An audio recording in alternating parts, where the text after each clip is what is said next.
Welcome back, seventh graders. This week we are going to focus on and read chapter 6. What I've decided to do is do all of the slides for this chapter in one recording, so that I would like you to either listen to this whole recording, or as you're going to notice, I have given you an opportunity instead to join a Zoom meeting. But if you're not able to join the Zoom meeting and you're listening to this recording, I'm going to go through the whole chapter and each of the slides, and then you can read it. Once again, what I'm doing is loading this onto YouTube, and then from YouTube, I'm assigning it through a site called Edpuzzle, because I can very clearly then see if you've clicked on it and watched it. So just a reminder that either you're going to join a Zoom meeting or you should be watching this and listening to this. Please take out your books and turn to page 90. The first important thing to note is in church, his dad's finally starting to actually preach, and right there on page 90, he is not surprised that his father watched him carefully during the community notices section of the Sunday morning service as he announced the formation of a group in Phippsburg to explore new ventures that might improve the economic prospects of our town. In other words, what that means is a group is going to be formed to work out turning this into a tourist town. Certainly, they've already been talking about it. They've already been talking about the shipping business going down, but now they're officially forming a new group. And then also take note that his dad preaches on Jericho. And he thinks that's a strange topic, but I think they're going to explain why.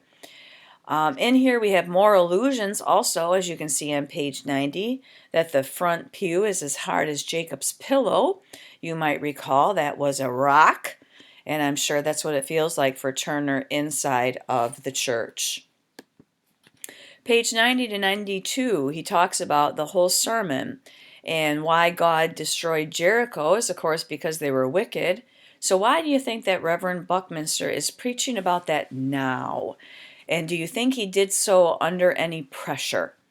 Which I'm going to tell you, yes, for sure. He's going to preach on Jericho and really, in a lot of ways, compare that to Malaga Island and the fact that Jericho was destroyed and it was the right thing to do. I think he's trying to actually, believe it or not, preach a sermon and justify that they are trying to destroy Malaga. And so think about the difference, as I am pointing here, between Jericho and Malaga. And then also infer how you think Turner's mom felt about the sermon. And I guess I'll just tell you, Turner's mom is not on the side of Phippsburg. Turner's mom is very much on Turner's side. But remember, this is 1912, and a time where certainly a minister's wife did not actually speak out against her husband. And so she has to be kind of quiet and subtle about it, but she is definitely on Turner's side. All right, notice too that Turner is forbidden, about 4 or 5 times forbidden to go to Malaga Island. But now as we go on into this chapter, the sea breeze is going to be used a lot. Turner's also going to be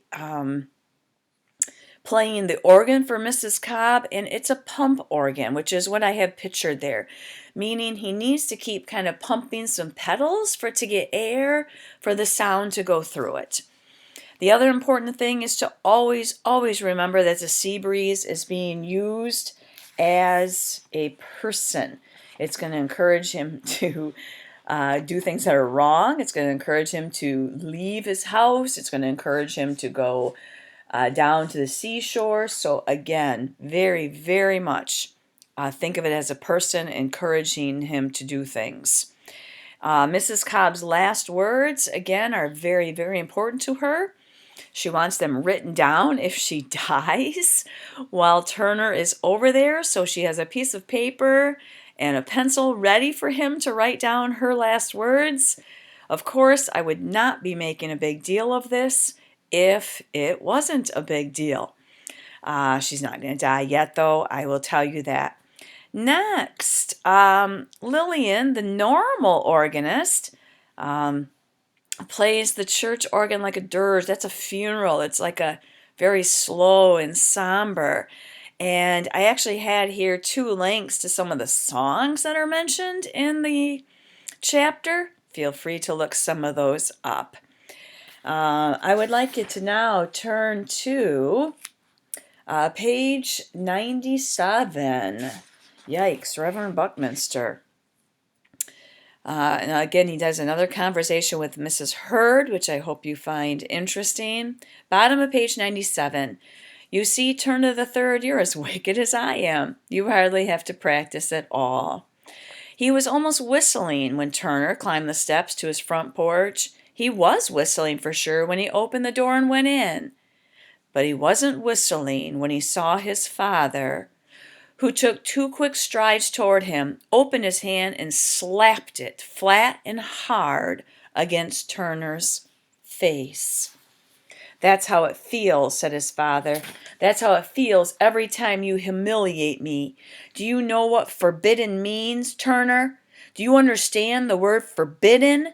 You were forbidden to go to Malaga Island. Is it true? Now I'm jumping down, Turner. Did you go to the island? To the shore, answered Turner.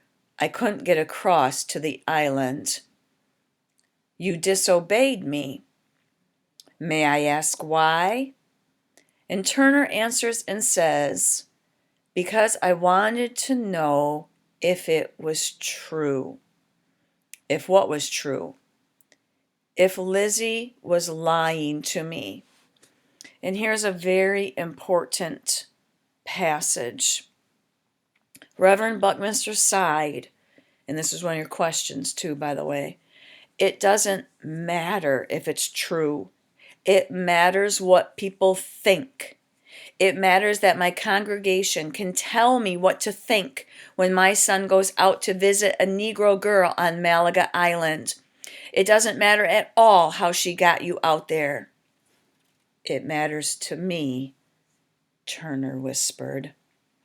And then, of course, he's going to be forbidden to even leave the house. What I need you to understand here is that people have lied right now to Turner and Lizzie. And people have lied to Turner and said that Lizzie was just using him to help save her island.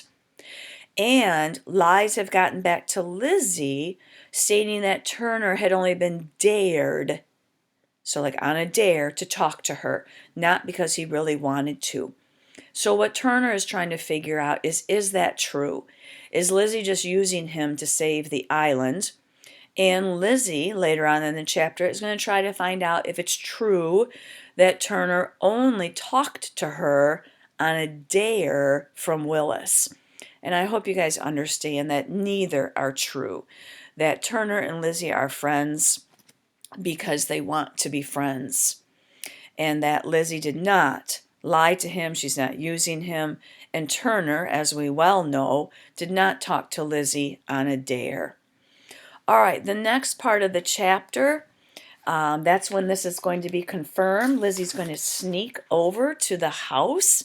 The sea breeze is going to kind of tempt Turner to leave.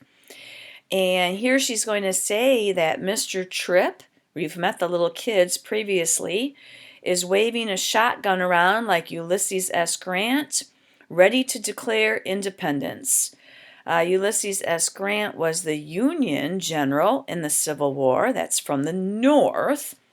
So they really don't need to declare independence. They already are part of the Union. But he is the Union general. But it is going to be important that he has a shotgun. It's going to be important later on.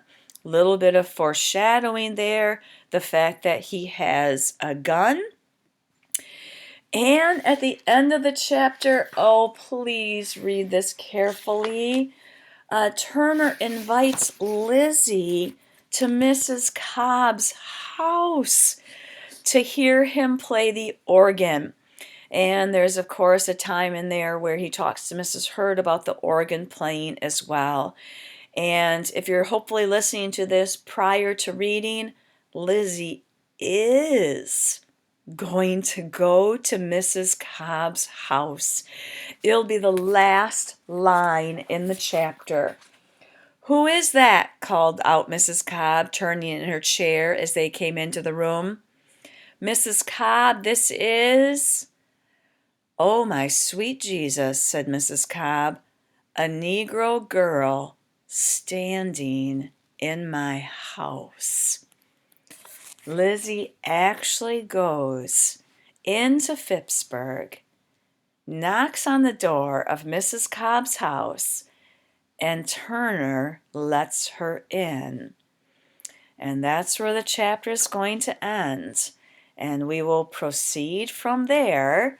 Now, please read carefully the whole chapter. And then I'm going to post all of the questions at once today. You do not have to do them all today. You may do them as you read the chapter. You may do them today. You may do them on Thursday. But either way, the reading for chapter 6 and the questions are going to be due Thursday at 3 o'clock. And then, yeehaw, you can start spring vacation. Maybe move to a different room. That's how you probably start it. All right, thanks everyone. And I will upload this now to YouTube.